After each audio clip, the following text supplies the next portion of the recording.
Hello friends, welcome to Easy Recipes by Nargis.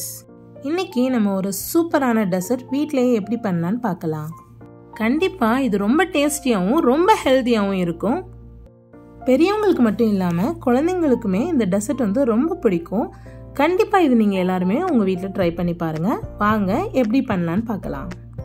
நம்ம இன்னைக்கு ஒரு 5 பேர் சாப்பிடுற மாதிரி தான் இந்த கஸ்டர்ட் பண்ண போறோம். அதனால நீங்க 1/2 லிட்டர் பால்ல பண்ணாலே கரெக்டா இருக்கும். நான் இன்னைக்கு 1/2 லிட்டர் திக்கான பால் எடுத்திருக்கேன். அது அப்பப்போ கிளறி விட்டு அடி பிடிக்காம காய்ச்சிக்கோங்க. பால் சூடாகி பொங்குற நிலைமைக்கு வந்துருச்சு.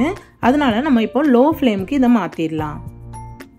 இந்த ரெசிபி பண்றதுக்கு கண்டிப்பா கஸ்டர்ட் பவுடர் வேணும். எல்லா சூப்பர் மார்க்கெட்ஸ்மே கஸ்டர்ட் பவுடர் கிடைக்குது. கஸ்டர்ட் பவுடர் நீங்க டைரக்டா பால்ல ஆட் பண்ணிட்டீங்கன்னா அது சூடா இருக்கிறதுனால கட்டி பிடிச்சிரும். அதனால நீங்க அதை பால்ல கொஞ்சம் கரைச்சி எடுத்ததுக்கு அப்புறம் காய்ச்சி வச்சிருக்க பால்ல நம்ம அதை ஆட் பண்ணிடலாம். நம்ம இன்னைக்கு 1/2 லிட்டர் பால் எடுத்திருக்கோம். அதுக்கு 2 ஸ்பூன் கஸ்டர்ட் பவுடரே போதுமான அளவு. அதுக்கு 4 டேபிள் ஸ்பூன் அளவு பால் எடுத்துக்கோங்க. அதையும் இதையும் நல்லா மிக்ஸ் பண்ணி கட்டி இல்லாம ஆனதுக்கு அப்புறம் நம்ம காய்ச்சி வச்சிருக்க பால்ல அதை ஆட் பண்ணிடலாம். நீங்கள் லோ ஃப்ளேம்லேயே வச்சுக்கோங்க, அப்போ தான் நல்லது. இல்லைனா ஊற்றின உடனேயே கட்டி பிடிச்சிரும். அப்பப்போ அதை கிளறி விட்டுக்கோங்க.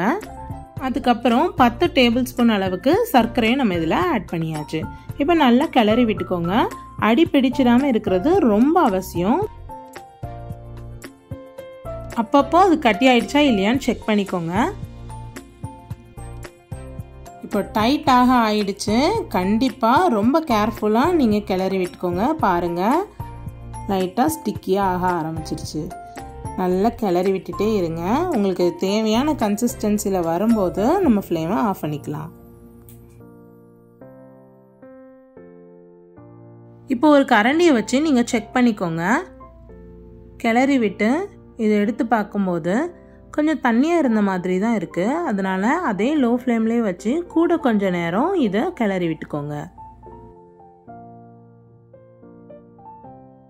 இந்த அளவு கன்சிஸ்டன்சியில் இருக்கும்போது கஸ்டர்ட் ரொம்ப பெர்ஃபெக்டாக வரும். ஏன்னா கூலாக நம்ம வைப்போம், அந்த டைமில் அது இன்னுமே கட்டியாகும். அதனால இந்த கன்சிஸ்டன்சி ரொம்ப கரெக்டாக இருக்கும். நீங்கள் இதை வேற ஒரு பாத்திரத்தில் வச்சு ஒரு 1/2 மணி நேரம் போல் ஆற வச்சிடுங்க. வாவ், சூப்பராக ஊற்றின தயிர் மாதிரி சூப்பரான கன்சிஸ்டன்சியில் வந்திருக்கு. ஜெல்லி மாதிரி இருக்குது. ரொம்ப சூப்பராக இருக்குது. இப்போ நம்ம ஃப்ரூட்ஸை ஆட் பண்ணிடலாம். மாம்பழம் பிடிக்காதவங்க யார் இருக்கா? அதனால கண்டிப்பாக ஒரு பெரிய சைஸ் மாம்பழமாக ஆட் பண்ணிக்கோங்க. 2 வாழைப்பழம் ஆட் பண்ணிக்கோங்க. கண்டிப்பாக இதில் ஆப்பிள் ஆட் பண்ணிக்கோங்க. எனக்கு கஸ்டர்டுக்கு இந்த 3 ஃப்ரூட்ஸ் மட்டும் இருந்தால் தான் பிடிக்கும். ஆனால் என் பொண்ணுக்கு கிரேப்ஸ் ரொம்ப பிடிக்கும். அதனால நான் கிரேப்ஸும் ஆட் பண்ணிக்கிறேன். இன்னும் என்ன ஃப்ரூட்ஸ் வேணால் நீங்கள் ஆட் பண்ணிக்கோங்க. இதில் மாதுளப்பழமும் ஆட் பண்ணுவாங்க. பட் நான் இன்னைக்கு அதெல்லாம் ஆட் பண்ணலை. நட்ஸ் கூட ஆட் பண்ணிக்கோங்க. ரொம்பவே சூப்பராக இருக்கும். இப்போ சர்வ் பண்ணுற டைம் வந்தாச்சு. இதை நீங்கள் ஃப்ரிட்ஜில் வச்சு கூட நீங்கள் சர்வ் பண்ணலாம். ரொம்ப சூப்பராக இருக்கும். கண்டிப்பாக இது எல்லாருமே உங்கள் வீட்டில் ட்ரை பண்ணுங்கள்.